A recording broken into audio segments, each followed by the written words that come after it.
Dad, what was your first reaction when you realised that I was gonna either be a poet or was writing poetry? Right. Let me tell you a little story. And Mum was worried because she knew of the situation out in Bulgaria and the threats and everything else from these small-time gangs. And basically they said that they would come over, they would do nasty things to his family, and said to me, if you're going to risk your life for us, you might as well risk it for everyone.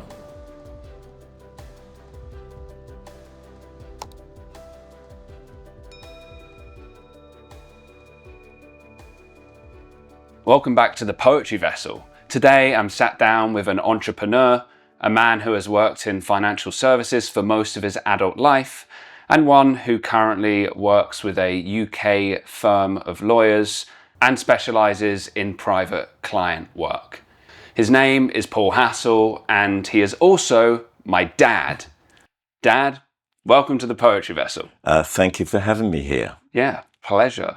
So you recently celebrated your 73rd birthday, and I wanted to ask, what is your biggest takeaway from being on this planet for 73 years? I think it's a learning process. It's something that you do from day to day.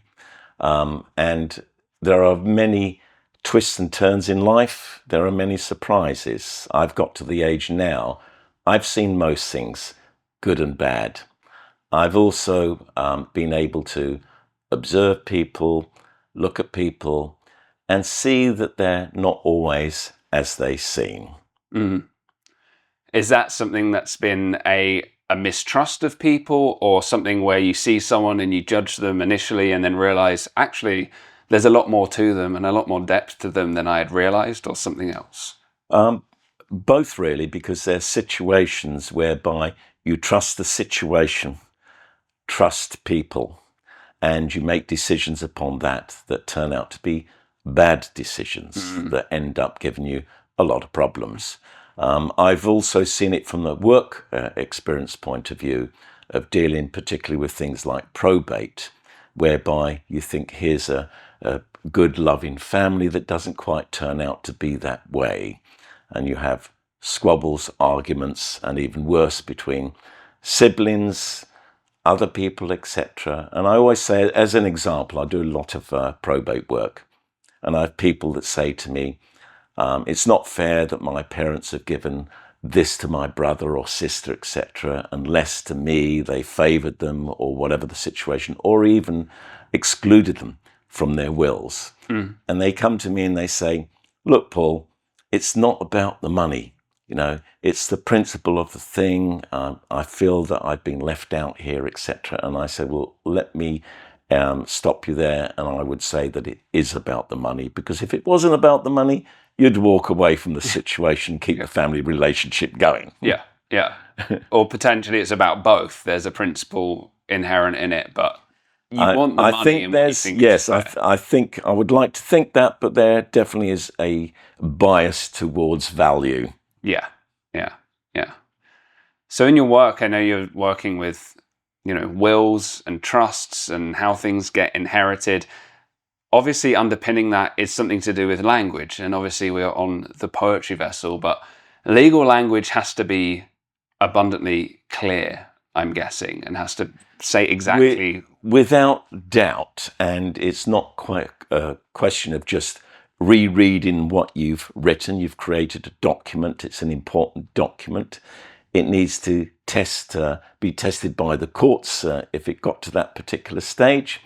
So accuracy, being, as you say, succinct in the language that you're using, that's understandable, that's not ambiguous, that does what the client wants it to do, shall we say, and something that you may need to read 4 or 5 times before it's right, and even refer it to someone else to see if it makes any sense, because the legalized side of things can make it a little confusing, to say the same. And I always say to people, what you need to do is to take a deep breath, right? Read it all the way through, and then see if you understand it, but it's not until the second and third read that it makes a little bit of sense, or hopefully a lot of sense. So I want to shift slightly. You're talking about, people have surprised you, or there's been areas in your life where there's something that people have done that you were like, okay, I perhaps misjudged it. Do you have a moment in your life where you see as like a turning point that really made you realize that people weren't necessarily what they seem initially? Yes, both my wife Sharon and I invested into some Bulgarian property, some apartments in Bansko, the ski resort of Bansko. And you do it on the basis that, you're judging that situation and trusting that situation as you would in your own country, right? And then you realize that after you've paid your first payment, second installment, third installment, that you're not getting your title deeds and something's amiss until you all come together as a group, because you've got to imagine that if you've got 100 apartments being sold in one complex, you don't get to meet or see the other owners. And that's part of perhaps a scam in certain situations where you don't have that contact to discuss and see whether or not things are going as they should be, etc. And it wasn't until a meeting of the owners took place in London that we realised. Did you orchestrate that? Yes, it came about in a way because everyone was dissatisfied, and there were hundreds and hundreds of emails going in complaining about the situation. Why haven't we had our title deeds?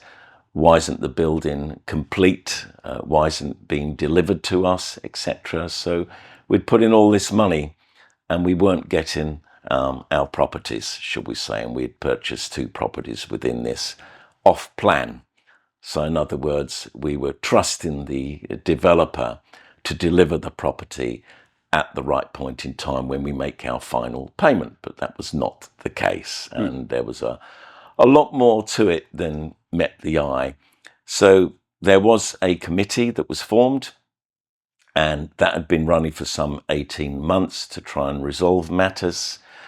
I wasn't getting any of the emails for some reason. I wasn't included within the distribution list.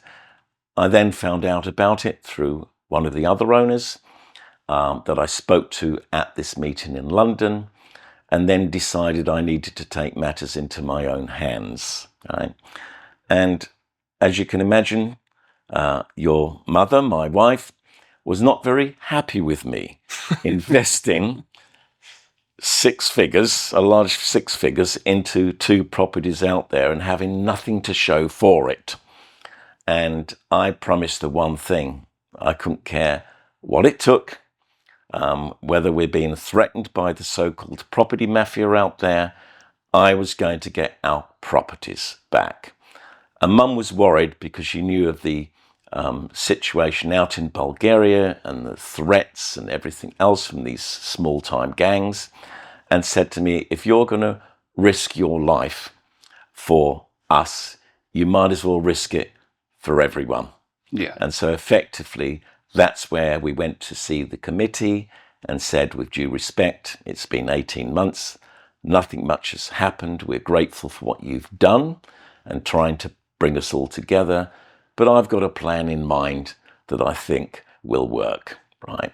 And we were in consultation with the Bulgarian solicitor, with the developer, as strange as that might seem, so that we could pull our resources together and come up with a plan. Yeah. Right? And that's when I flew to Greece, because there was involvement of the money being loaned to the developer, which was charged against the properties on the site. And from there, we managed to get through to the bank and see them in Sofia, in Bulgaria, and effectively serve them with a notice that has never been served in Bulgaria before, utilizing certain civil code law. I know that you have a good story from when you were with the Bank of Athens, because you're bilingual. Yes. You speak English and Greek. Yes. Do you want to speak about that a bit? Yeah, it was interesting because the bank in question we couldn't get to sea. So I needed to put pressure upon them in Athens.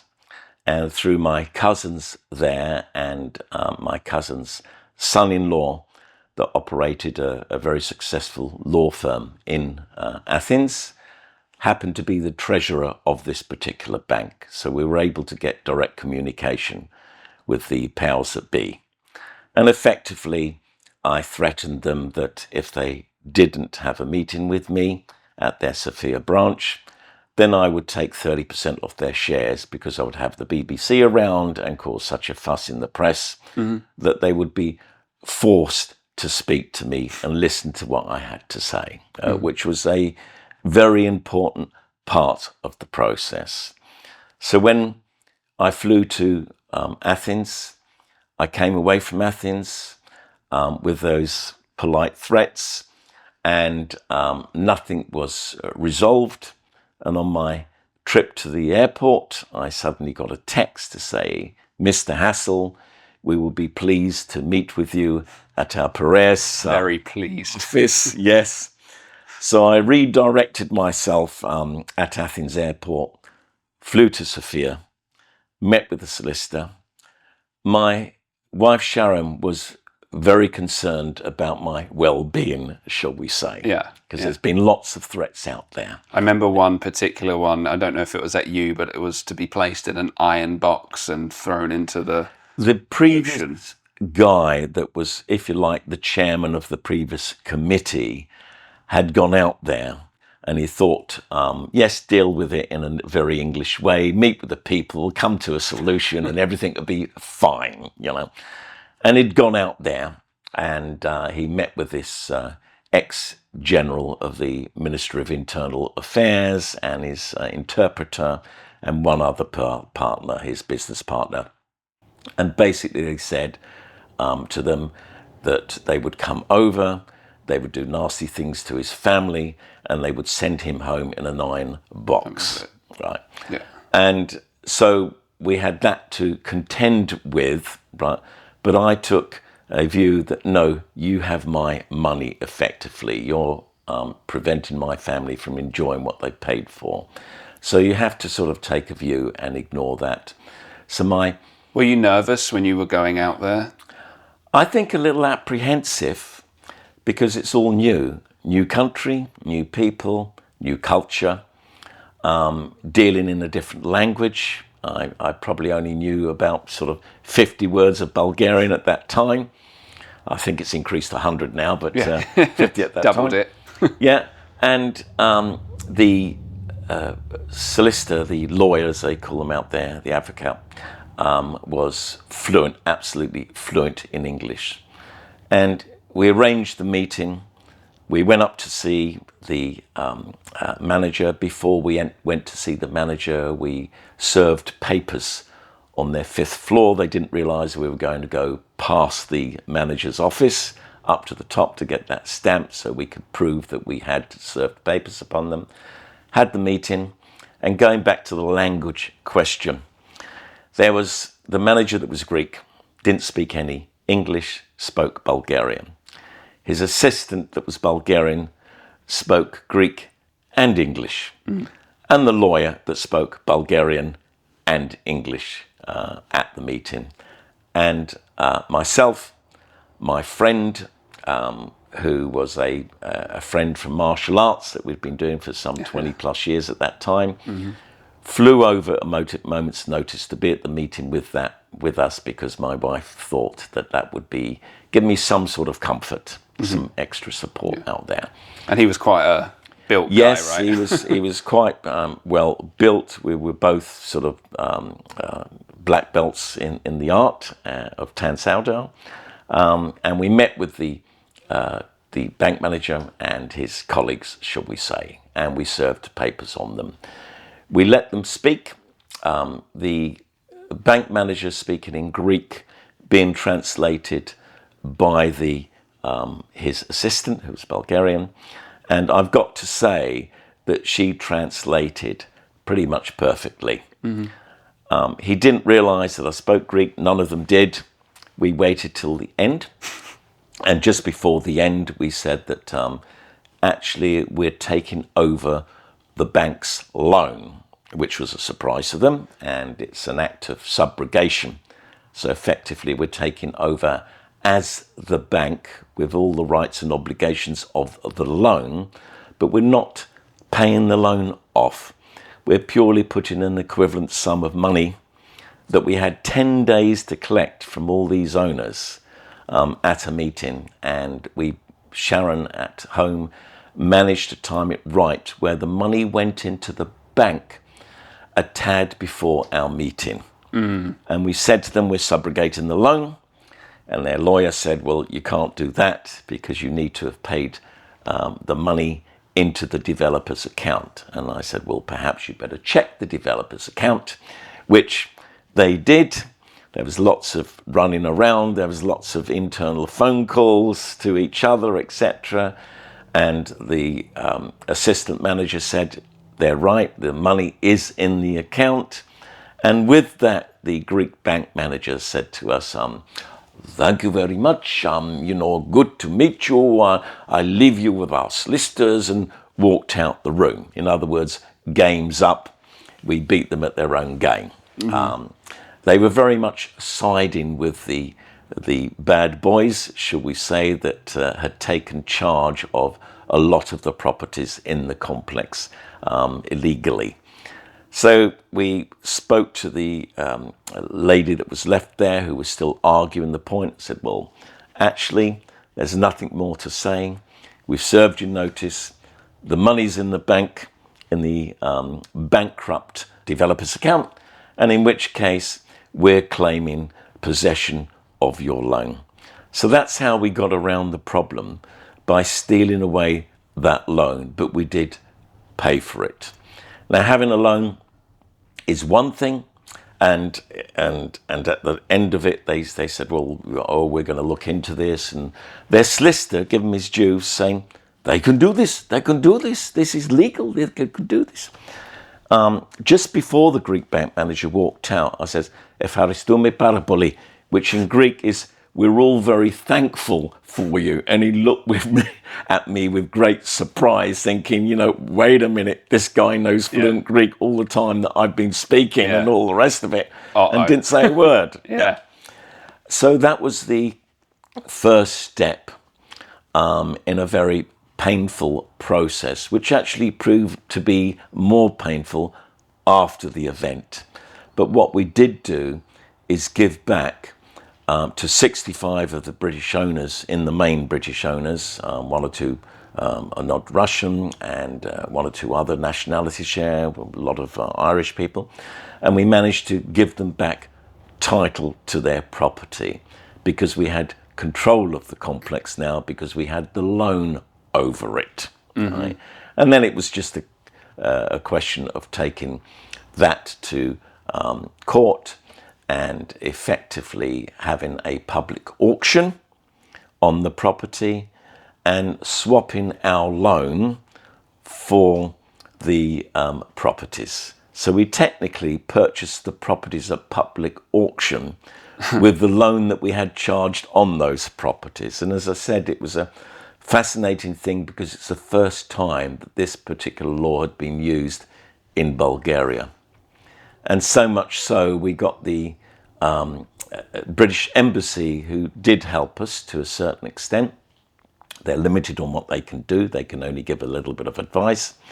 They couldn't believe what we had done, and used us as an example for the other 4,000 Brits that were in property transactions that were being, let's say, stitched up, as we say in England, by these developers and other people there, and by these small gangs, as it were, that weren't as fortunate as we were. And they were sent to me, they were referred to me for advice on how to deal with these matters. So when you had gone out to Bulgaria, were there any times where you were there where you were like, this is a uncomfortable or dangerous situation I could potentially be in? Yes, I can recall vividly one particular situation, because let's say the property mafia were occupying the property itself, even though they didn't have legal title deeds to that. And we had title deeds that at that particular stage belonged to the developer, but she gave us the title deeds out there. So we went to the property to see if we could get in there, because it's almost, possession is 9/10 of the law, and plus we had legal documents to prove we were acting on behalf of the developer at that point in time. And we went up to the complex. Took us a while to find it because it was on the top of the hill, way beyond the town, about a 1.7 mile walk. And whilst we were up there, there was someone that arrived. There was one of these bad boys that arrived in his car, and there was a little bit of a shouting match there. Between you and him? Yes, and them, and then the police were called in, and a police car, 2 police officers got out, a lady and a guy. Then there was a second police car that came along with another 2 policemen, and then there was a third police car that came along with the superintendent. Oh, right. They're standing there, they're acting in a threatening manner. One of them was on his bonnet, leaning up against the hood of the vehicle, and with his hand on his revolver, looking at us and basically acting in a very aggressive sort of manner. And I said to him, look, if you're going to shoot me, and to their surprise, they're thinking they're dealing with a mad Englishman here. What do we do now? We've threatened, pushed, etc.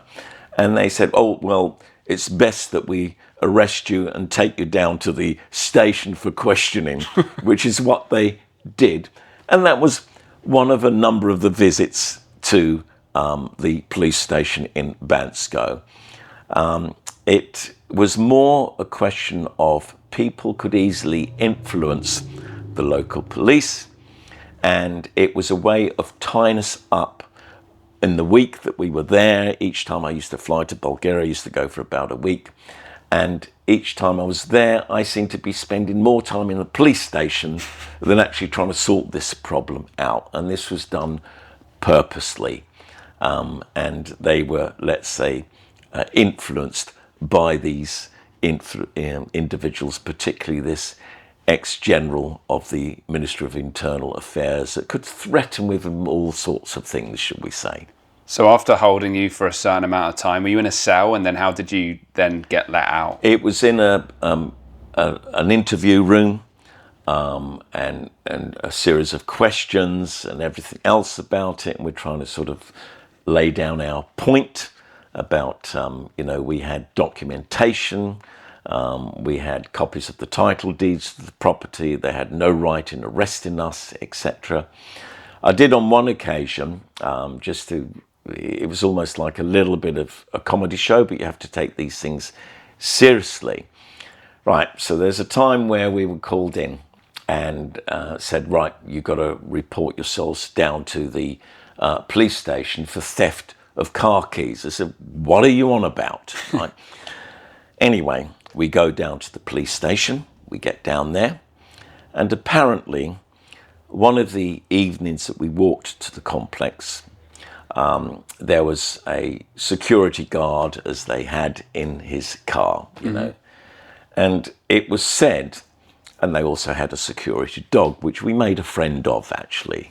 An aggressive looking dog, but, he liked a pat on the head. Yeah, okay. Anyway, the story was that, and the policeman told us, that we were accused of walking down this very gravelly, stony road, unbuilt road, up to the point where this security guard, supposedly, one of their heavies, sleeping in his car with the window down, right, with a dog barking, with the keys on the dashboard. I'm guessing this was the summer time, if it was warm enough to do that? It was. And we leant into the car and stole his keys. So we were accused of grand theft auto. Right? So I said to the policeman there, I said, so wait a minute, let me get this clear. So this particular guy accuses us of walking on a very noisy road, right, walking up to the car with the guard dog barking at us, right? With him fast asleep like a baby, and he happens to have his keys on the dashboard, not in the ignition, but on the dashboard, and we've leant in there, stolen them, and he slept through all that.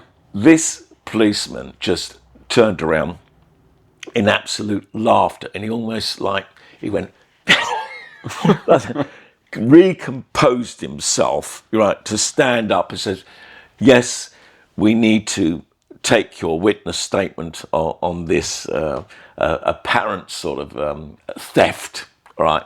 And it was just another means, excuse me, of keeping us occupied. Quick bit of water. For another number of hours. In fact, on that occasion, this shows you how farcical it was. I'd been to the police station a number of times. Have a sip of water before you get there. I'd been to the police station a number of times. I knew most of the people in there by sight, at least.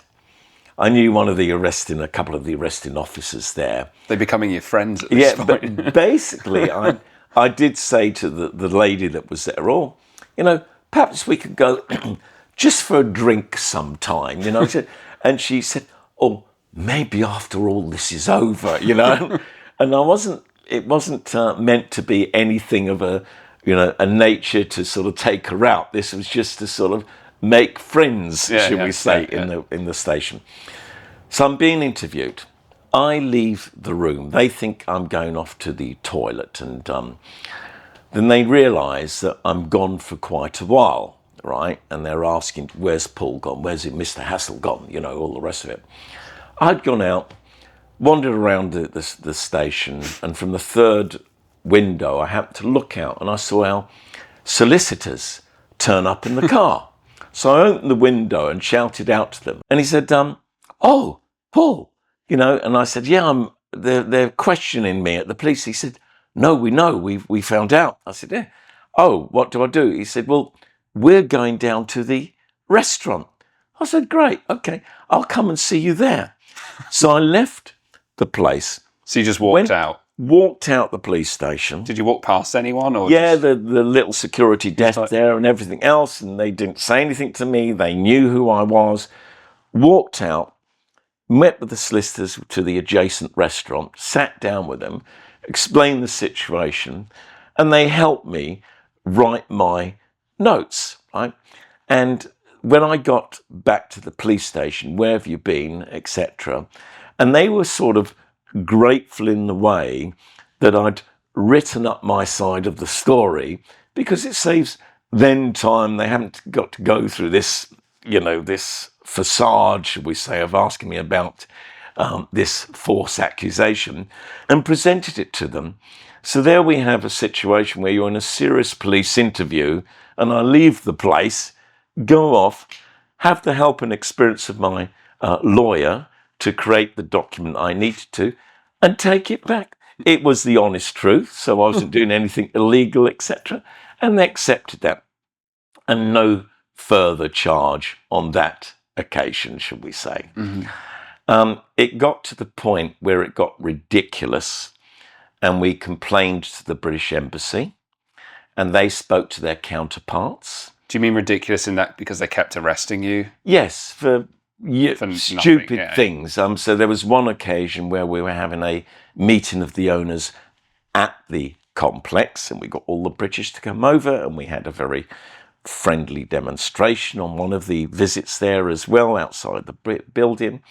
And when we got there, the police were called in because we were having our own meeting. The developer was having another meeting with certain supporters there, etc. So there were two meetings for the same thing, right? And the police were called in, right, to come again on the false pretenses that they needed to question me. And they said to me, right, you need to come down to the police station. There's two of them that came to arrest me, should we say, to come down to the police station. I said, I'm not coming. And they said, but you got to come, I said, I'm not. What makes you think that you can't come down to the police station? I said, because I've spoken to the embassy, and my lawyer says I don't have to come down to the police station. And with that, they were so miffed with it and their usual sort of hand signs and walked off, as it were.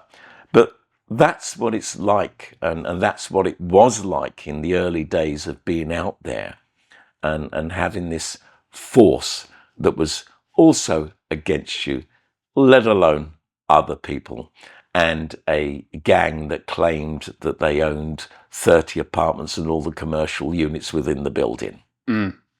So it was on you to slowly start changing minds of people that were local, the police force, the other owners, the scammers. Yes, it was everything, because we got the local mayor involved, and he said to us on the meeting, and at that point we had a small camera team that come over to interview us, and they were writing reports for the BBC South for the news on Sunday.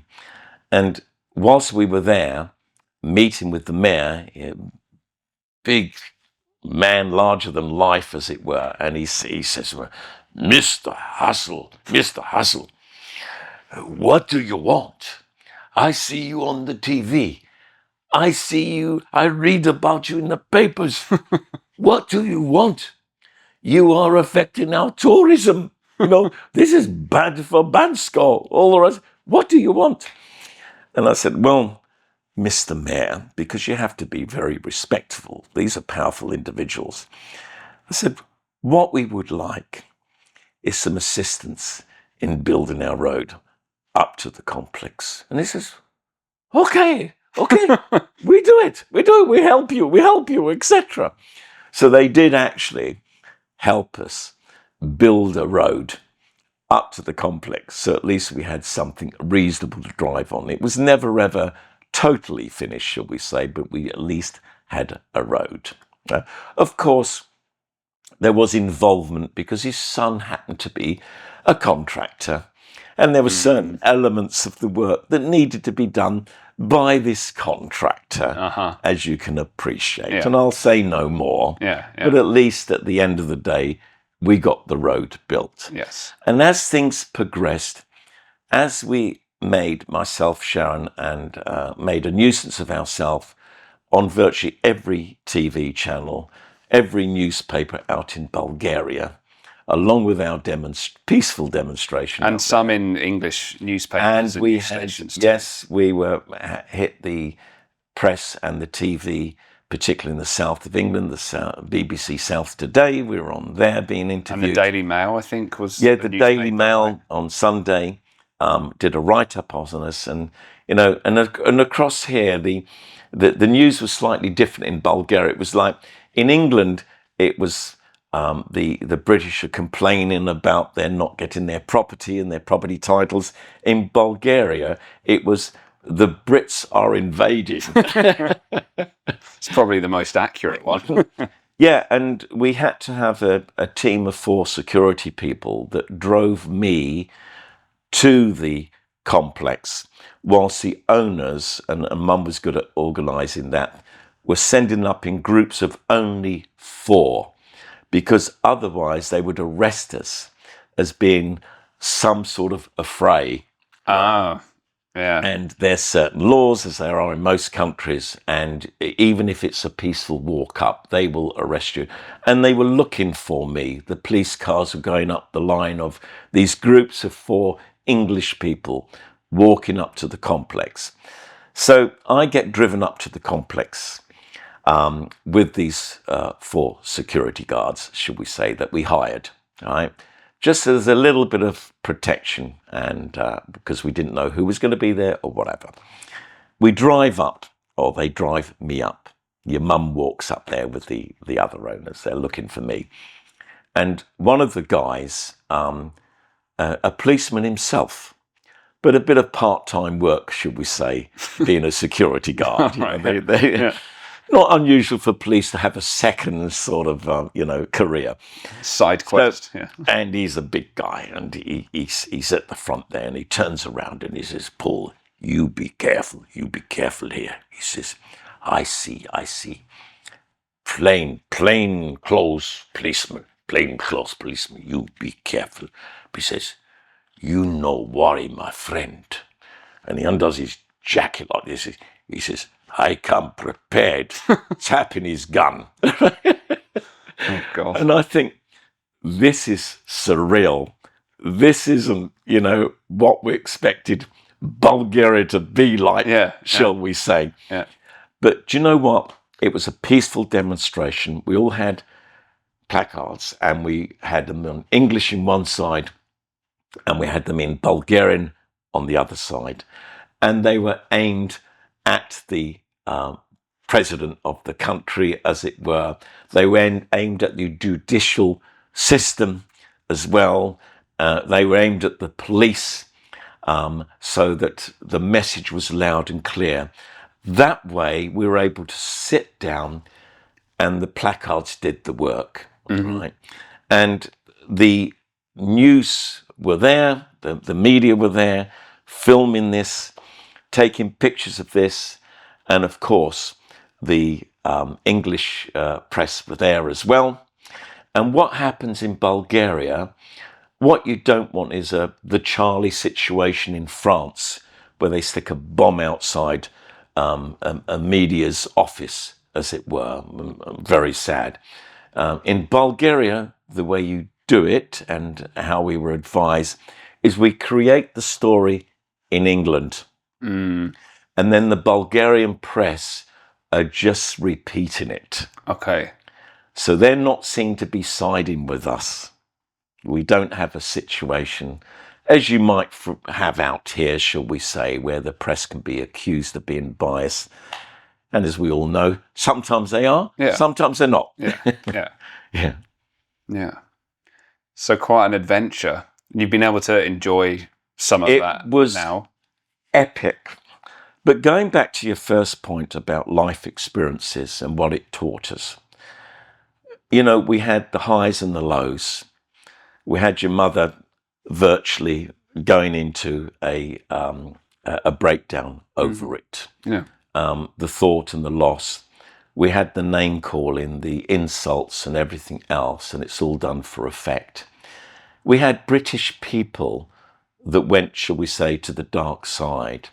And what we did learn about everyone is that there's some very lovely people, and we were fortunate enough to make some really good friends, such as the first committee that was formed. They were formed of decent, honest English people, right? And so that was what we took away, the positive side of it. But what we also discovered is how greedy, selfish people are. All revolves around themselves, all revolves around money, sadly. And we had people that were then taking a view against us, being jealous of what we achieved for everybody. But without us, and obviously without some legal help there, and without being able to come to terms with dealing with a person that hadn't delivered and given you your title deed, no matter what excuse that was given, we didn't have them, right? And then finding out that once you deliver, in this case, an apartment to each owner, then they go their own way. They don't care about supporting you. We had a small, can count them on less than one hand, of English people, and someone from based from China, and indeed lived out in Singapore. Her mother was out there, her sister was out there, her brother was out there, etc. Very generous, but she became a true friend, both in moral support, physical support, and financial support. Going back to the original story where we had to collect £385,000 from a group of 65 owners, right? And in that room, and I was very arrogant in addressing this group of owners and basically saying, if you wish to go forwards with this project, then you'll need to put in £4,000. If you can't, forget it. right? You might as well leave the room now, right? And we managed to do that, and we were still somewhat short. And who'd never met us other than that one occasion before, came to the house and said, "Do you need my help?" And I said, "Well, what do you mean?" "Well, do you need a contribution?" I said, "Well, we'd love that." And she says, "Well, I'm thinking about 50,000. Wow. And I thought, well, that's a very nice contribution, £50,000. It would sort of take us up to the amount that we needed. And so she said, "Well, how can I trust you, Paul?" I said, "Well, you can't because you're putting this money into this fund that we're paying into a bankrupt contractor's account, developer's account. You can't trust us. And we've got this plan in mind that we hope is going to work, but we cannot guarantee it." Yeah. And she looked at me and she said, "Okay, I'll do it." And that same evening, she said, "Got some internet?" "Yeah, okay." And she transferred £50,000 into this new company account that we set up, right?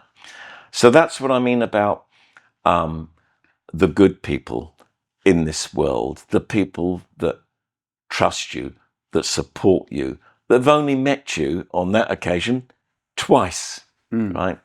Compared with the people that are grateful because, you're wonderful, you've done this thing for us, but then leave you to burn. No support, no financial support, which we needed along the way. So it's been a painful journey.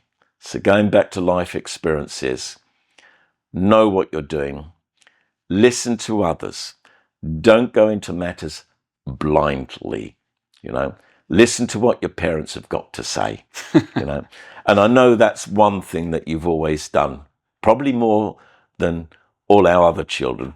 They will listen, go away, and may take things from that, shall we say. But you're one guy, shall we say, that does listen, and you're like a sponge. And I'll come on to that in a minute.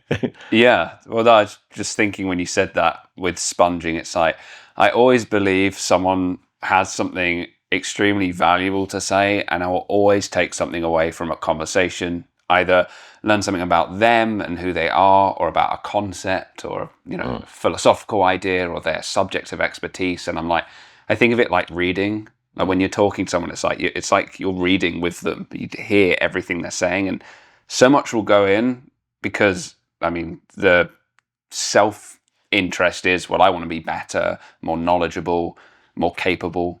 So yeah, I appreciate you saying that. Yeah, no, well, it's true. I've always said to people, it's like in business when you said, being a bit of an entrepreneur, trying lots of different businesses out, working in other people's business, helping them salvage a failing company, shall we say. And I've always said business is easy. You create a plan. You follow the plan. If the plan doesn't work, adjust it, right? If you don't work, forget it, right? Yeah. And you've got to, in this world, reverse engineer everything. And I'll give you a little example in financial services. And I learnt a lot from my local manager, from other people in the industry, from other advisors, and just listening. And I was in my mid-20s, right? And I thought, I need to get into this company and advise them and take over their pension scheme, right? So how do you go about that? So, well, you speak, of course, to the decision maker. That's the obvious thing. And it's finding out who the decision maker is. Is it the wife of the guy, or the husband of the lady? So I thought, well, who matters, from the point of view in this company? The staff matter. The workers matter, right? Who's going to benefit from the pension scheme? Those same people, right? Okay, the boss can write his own check out, but the staff will benefit from this. So how can I get to them? Who represents the people? Because I can't keep going back each week and speak to sort of 100 people at the company, you know. I know. It's going to be the staff association, the trade unionists, right? They're there to support the staff and encourage management to do nice things for them, such as arrange pension schemes. HR, human resources, they're people that care. They care about the staff. So my entree into a company was through those individuals. So I could pick one person that could influence the whole board. So when you're going in with the support of the HR manager, with the support of the trade unionist, the management have got to listen, right? So now you've got a platform and an opportunity to put your case forward with a high degree of success by going through that route. And I always refer to this as reverse engineering. Do not do in life what everyone else does. You know, find a different route in. You know, and sometimes it's the small things that matter, not the big things. So I want to move slightly from that and to say, what was your first reaction when you realized that I was going to either be a poet or was writing poetry? Right. Let me tell you a little story. So Nathan was blessed whilst his grandmother, his American grandmother, was over in England. And she took him out and took him to church on the Sunday, walked him out, was with him at breakfast. And we had these mats and they had the alphabet and they had numbers. And from the age of 2, he was able to sort of read the alphabet. And I used to take him out, Mum used to take him out, and he started saying F, H, 2. And he was reading number plates, you know, car number plates. Yeah. So, I still do that. You know, this is great, whatever. Little time went on, and Nathan was in his bed. And it was at night. And I know you know this story, Nathan, but you know this is for the stuck viewers. With me. For the viewers, right? Stuck with me. So he gets into bed, and I'm about to turn off the light, right? And he said, "Oh, don't turn off the light, Daddy." And I said, "It'll be all right, son." You know. And he said, "No, leave it on." I said, "No, it's on." What I do, I've got Postman Pat, which is one of these cartoony things in England, as it were, with this postman that goes delivering parcels, and his name's Pat, so they call him Postman Pat. And he has a cat. And he has a cat, yeah, black and white cat. Black and white cat. So it's plugged into the socket on the wall, and it lights up a little glow of light there. So Nathan's in bed, and he's still worried about the light being off. And I said, "Don't worry, son. I've just put Postman Pat on, right?" And he said, "Daddy, I want the light on." I said, "No, Postman Pat is there. He will look after you. He'll protect you. You no need to be scared, son. No need to be worried." And Nathan said to me, "Dad," and he looked at me and had these beautiful big round eyes. He said, "Dad, why'd you pretend he's real?" My heart dropped to my feet. I was shocked. You know, I thought, wait a minute, we got this 2-year-old kid that's made me feel this way. You know, I was absolutely shocked. And I always felt from that moment on, and with other quotes and things that Nathan would come out with, what we've got here, we've created a philosopher. A monster. Yeah. So I'm not surprised that he went a certain way after he got out of his teens, of course. I was going to say, despite, I mean, that was some other thoughts, I'm sure. Yeah. Despite the trial, I'm saying Nathan was a shock, as well as our other 2 boys, to Sharon. She came from a family with 3 sisters. And so did you. Yeah. I came from 3 sisters. but I was a boy Yeah. and I went to an all-boys school. You know what happens and you know what silly things you do in your teens, etc. Yeah. So to me, it wasn't so much of a shock as it was to your mother, all right? And after you got through that stage, there was that maturity that started to develop. You were focused, you were determined, that tenacity that started showing there that has strengthened over the years in a very big way. And you said, I want to do this. I want to do creative writing. You know, I didn't even know what creative writing was. I thought writing a good business letter was creative, right? I want to do this creative writing. And also you had this flair for history, you know, probably influenced by the master at school. And you wanted to do these. And we thought, this is fantastic. You know, our first child at university, this is great. We're very proud. And he went to the University of Kent in Canterbury. And he developed. And even from the age of 19, etc., he was writing these things. Some of it are very dark, Yeah. right? And that's the way his mind was developing at that time, influenced by some of the music that he was into. And other things like I remember, Nathan, do you remember writing that little series, the mini-series that you did? Yeah, some old and stories. all the positive comments, right? And I'm thinking, this is great. Where's the, you know, I feast on such things. Where's the next episode? And you're sort of longing for the next one. And they were so creative, you know. Whether that was influenced by the fairies that you used to see in your bedroom, do you remember that? Yeah. And the lights that you used to see sort of floating around, etc. And you had this, as I did when I was a kid, had this very vivid imagination, right? And where was that crossover between reality and fiction, you know? And you believed in it, and I believed in you on what you were relaying to me. You know, Mum would say, no, there's no such things. You know, there's God and there's people. You know, that is it. There's no fairies, etc. Yes, of course, there's angels, but there's no fairies. But I actually believed in it. And there was even a camera shot that was taken of something that was floating across your little light. Little orbs. Yes, that came out. Yeah. And anyway, so you developed from there to a point of me saying, I'm now embarrassed. I thought my English was good.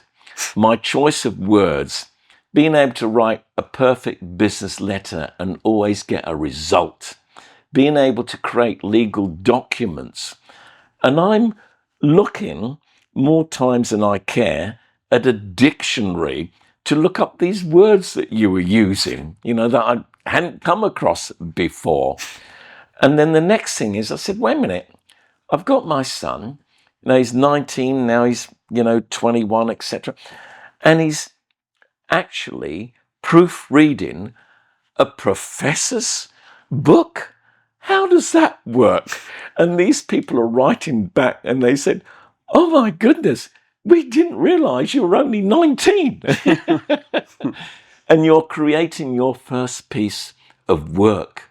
You're making a little bit of money, and you're coming to me and you're saying, Dad, I'm charging 10 or 15 pounds an hour, minimum wage, shall we say, or below that it was at the time. And then you're saying to me, I feel awkward. I'm charging 25 pounds an hour, how do I get? I said, you're nowhere near it, son. You're thinking like everyone else, you're thinking about the job and the work you're doing and being kind to the person that's paying you. You're not really showing your true worth here. And over the years, to the level you've got and to the authors and poets alike, where you've actually proofread, you've done ghostwriting. Yes, exactly. And that editing work that was creating an income to get you started over here. Of course, you're penniless now because we're going to cut that bit out. yeah. But it's beyond being proud of you. It's looking at another human being that's created a way of life that we're now seeing the real fruits of. And you're taking that message out there, and you're actually passing that knowledge and that message out to other people. And that's what I like. I've always been a problem solver in my life. People come to me with their problems, and I solve their problems in all sorts of ways. And it's far easier to solve someone else's problem than your own. Right? yeah. And what you've become is that philosopher that I first saw when, from the age of 2, that you're going to be a philosopher one day. You loved mum reading books to you. I don't think I read a book to you, so you love mum. Too busy fixing the car or because something. mum can read 2 books in a week, if not more. Yeah. That's where I got the reading from. Yes, and that was your fascination in life, to read, and again, that sponge, taking that knowledge, right? Because there's no other way that you would have learnt those words than your parents. Yeah. I think when it comes to, books or poems or artwork or anything that I look at, I want something to fundamentally change who I am and how I think. And I want to encounter authors and writers and artists and anyone else to go, or even in the conversation, and you just go, oh, I've got a new understanding. And that's what I constantly strive for and crave. And then with the educating people, like using YouTube and like getting more into these ideas, it's like now I have to actually explain them. So I have to learn them more than I learnt before. And when people say like students are the greatest teachers, I feel that in any way, because I'm like, well, how am I going to explain this to someone in a way that is as most simple as possible, so that they can be like, okay, you've done the work and now I understand. Yeah, to me, you've taken it a step or 2 beyond, right? Because there's the self-love of a subject matter, which you have, right? The intrinsic. Exactly. The writing, the poetry. So you have that. And that's almost a natural thing that's developed over the years. But what you have also is the love for other people's work, right? You're able to meet and greet and read other works, right? And praise those works, comment on those works hopefully mainly in a positive fashion, right? And that's a very unselfish way, because people are quite often insular, particularly if they've, let's say, grown into a particular art, and it's all about themselves, etc. And they don't spend as much time as I think as you do actually enjoying other people's work. And that's why I think you've been able to network, influence, and gain, from local poets and writers around in Malibu. And what's, I really notice is that in the 7 or so years that you've been out, 8 years that you've been out in Malibu, you've done a number of things. You found the perfect wife, who we love to pieces. Here. Right. And you found a family out here that's welcomed you, which we always will be very grateful for, that's also welcomed beyond you and our family. And you found your soulmate as your wife, Rachel, right?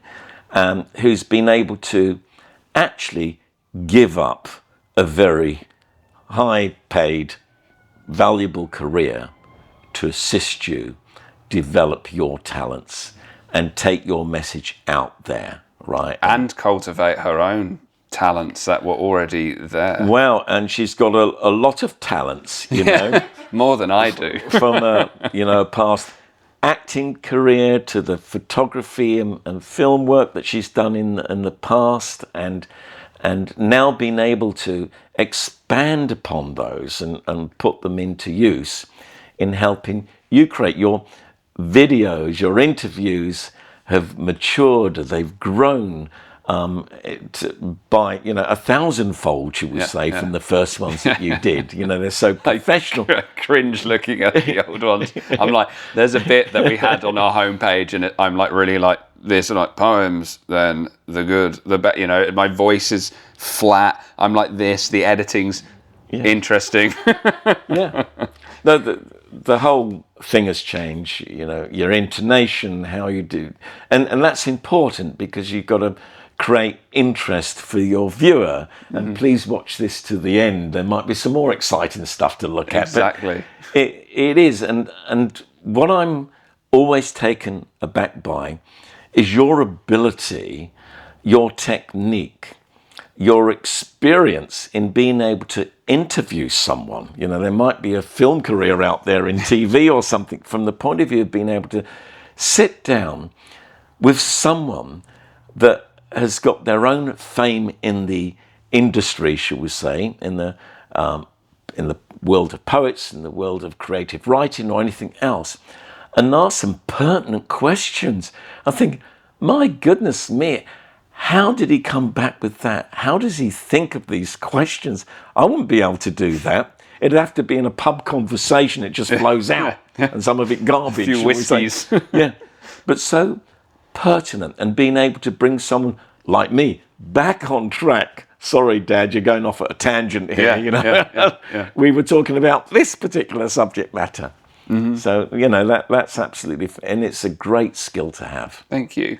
You get me all emotional. It's like, one, it is listening. It's really, I like to listen to see what I think someone else might need from me as well. And I read this a while ago. There's a Poetry and Psychoanalysis, a book written by David Shaddock. And he says, in psychoanalysis, when someone says something metaphorical, or they change their rhythm, or they spring and they say something, and then quite often we'll go to say something else, and you go, no, you were just about to reveal something, but you kind of defended yourself. So like I wait for moments like that, and then I'll pick up and say, well, what do you mean by that? You might be talking prosaically over and over, and then you say, and this felt like when you said my heart dropped to my feet earlier, right? That's like one of them. You're like, this is meaningful. That's why you've said something so vivid and poetic and metaphorical, and then it's okay, what do we mean by this? So you can bring it back open. So essentially, I'm listening for moments like that, especially in interviews, because it's a different type of listening. Because I can't just listen. I also have to think, okay, how am I going to frame the next question like that keeps this conversation smooth and flowing, and like you said, bring you back on track. Whereas if we're just chatting, other times we spindle endlessly, and that's fine too. It's just different style. Yeah, and it's funny, and things pop into your mind, and you think, oh, what's the association to that? And what I thought of, we were talking about languages, and I speak a reasonable amount of Swedish. My wife Sharon, her family, your mum's family, is from Swedish descendants on her father's side. And so I thought it'd be a good thing to learn Swedish. It's one of those languages, a bit like Greek. Only 8 million people speak it there, but probably 30 million around the world are Greek or Swedish or whatever that have emigrated. And the more languages you learn, I learned a little bit of German when we went to, and I'd stayed out in Germany as a kid when I was 13, 14, and stayed with a German family that in the main spoke German. The son spoke good English, and he was my sort of friend, but I understood German by the end of that month of being there. They could speak to me and they could give me instructions, and I'd go and do them without thinking. And the more languages you learn, the easier the next one is to do.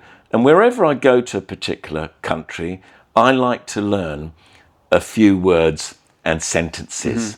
And even when I went to Russia, I learned one word that seemed to be more meaningful than anything else, that was thank you, and when you learn just that one word, right, and you say it, and they think, he speaks our language, etc., you're more accepted than if you just sit there or try to speak to them in English. And with languages, when I was brought up bilingual, and I didn't realise it. They were voices of my parents. My father would speak to me in English, although he spoke Greek. He'd speak to me in English, natural language. My mother would speak to me in Greek. So to me, it was the same language, right? And it wasn't until I became a bit older, maybe around 8 years of age or a little older, that you start to get to the stage where you invite friends around, right? And your mother is saying to them, "Κλείστο πόρτα," which means shut the door, and my friends are just standing there thinking, what was that? And I said, "Close the door, please." I thought, why doesn't he understand? Is my mother strange or something? And then I realized they were two separate languages. Then I became conscious. I became embarrassed. I was a shy kid. Believe it or not, Nathan, I was a shy kid. That thing went away as soon as I hit 15. Me too. Okay. And so I was brought up bilingual, and then I had to hide it. I hide the fact I used to go down to the local telephone box when you didn't have a phone in your home, so that Mum could speak to her twin sister, and she'd speak to her, and there'd be people that would come past, kids shouting all things, which is a derogative statement for Italians. No, she's not Italian, she's Greek, but there we go. And then you're even more embarrassed, and you're more likely to hide that culture away from you. No, I'm British, I'm going to school. Oh, no, my father's British, I'm British. And it's not until later on in life that you then start to be proud of your heritage and proud of Greek, and you want to know more about Greece, and you want to visit it and learn the language at a deeper level, sample the culture, the food, the music, and everything else. It's interesting you're talking about cultural influences, because I didn't realize growing up, like, even that you had that influence of the Greek and the English, and Mum was American, and I used to sometimes feel like when I speak to English people, and I still have this sometimes, who are like 100% English, I've got some British, I've got some friends out like this, they have that stiffer, more inwardness to them, and like that's in me as well, but then I feel like the New Jersey bluntness, the Greek openness, hand waving. And it's like, I used to feel a type of disconnect, and it wasn't until I was in my 20s, and probably mid to late 20s, I went, oh, there was cultural differences in the household that I was completely unaware of. That's why I feel a bit different to some of these people. Our family, we're loud and kind of, larger than life. Let me share a couple of things about the differences in culture, right? And apart from the fact that when Mum first came to England and we started living together, I thought I had hooked up with a foreign national. Yes, it's a different country, but I couldn't understand some of the things that she was saying, and vice versa. And we'll say fell in love with, because hooked up in America. Of course, yes. And you're saying something, and you thought, well, that's a bit rude, and where'd you say? We always say, please, could you pass me the salt? Not pass me the salt. And then when it's passed, you say thank you. There's little things, right? But cultural differences are important as well to understand them. And I think those cultural differences, and having a Greek mother, come in, what do you want to eat? No, I've eaten already. No, you must have some. You're starving. Almost rude to refuse, right? So you got that. And I found a lot of the Americans, and where Sharon's parents were living out in St. Mary's, Pennsylvania, everyone was so kind to us. Everyone was welcoming. You didn't need an appointment. I'd been round my sister's house and knocked on the door, and she said to me, "Oh, it's a bit awkward at the moment, Paul." I said, "What do you mean it's awkward?" She said, well, we've got friends. We've got friends around. Oh, friends. Yeah. Friends. Oh, so I'm not a friend? So I can't come in because you've got friends around, You're going to embarrass her. Yeah. And So it's that very British way. It improves as you get more north. They're more welcoming as you get up to sort of Birmingham, Manchester, Liverpool, Glasgow, up to Scotland, where they're very welcoming and friendly, should we say. Down in the south is, you ask them a question, you ask a stranger to try to strike up a conversation, and it's like, not no, happening. how are you? You know, what do you do? Just trying to, be friendly. And they say, who wants to know? Yeah. Well, I want to know because I've asked the question. And they're very cagey. Yeah. And they might appear differently, but when you go into their homes, it's like, oh, well, be careful. And you just sense you're not really so welcome as you might have been. And I found in every American home I've ever been into, that friendliness, that welcoming. And what do you want to do? They want to know about you. They want you to tell you about themselves. So I recall we're in a Texas home, and they're fabulous and they're big and they're 10,000 square foot or whatever, etc. And we went to one of your uncle's neighbours. And he was a dentist, right? And he opened the doors to us. He said, come in, And we walk in, and there are these castle doors that stand, 10 foot high or more, grand opening, into the biggest kitchen that is like one massive island that you could walk all around the island without even going into the kitchen, right? And he looks at me and says, welcome, Paul, and all the rest of it, and look up and he's saying to me, what do you think? And he's pointing at a 35-foot cathedral ceiling with stained glass on the window there and all that. I said, what can I say? It's big. That's Texas. Yeah. What are you drinking? Come in, meet everybody. And it's like, meet Paul. He's from England. And they just want to hear your accent or whatever. Yeah. But the thing is, and everything was, in some ways, you think, are they real? Are they really meaning this? And they look at Sharon, they say, they look at her jumper, he says, what a gorgeous jumper you're wearing. Did you knit that? No. Well, there's the first insult.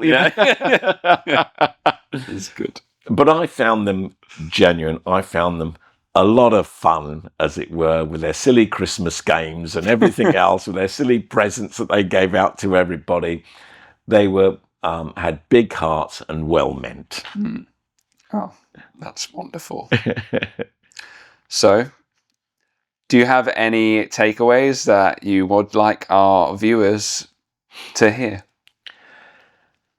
Poetry was something that you thought was, some sort of limerick from school. You were introduced to poetry at a young age, right? But you didn't really feel your appreciation for the subject matter. And it's not until you get into it, and obviously having a son, so I'm greatly influenced, and realize that poetry is everywhere. A bit like love, actually. Love is everywhere. Yeah. Poetry is everywhere. And I'll tell you a little thing. When I used to work for this large financial institution, although we were self-employed, we came under their umbrella. And each year we used to have these fantastic corporate events. And one of them was up in Edinburgh, whatever. And we were all there. And it was an evening. We'd had a lovely meal. And then this lone piper comes into the room playing his bagpipes, and you think, oh, this is heavenly, this is wonderful. And there's total silence with a few hundred people within this room, this hall. And he starts reciting Burns. And again, the experience of listening to that was so powerful, right? And then you realize, as I said, poetry is everywhere. It's within songs.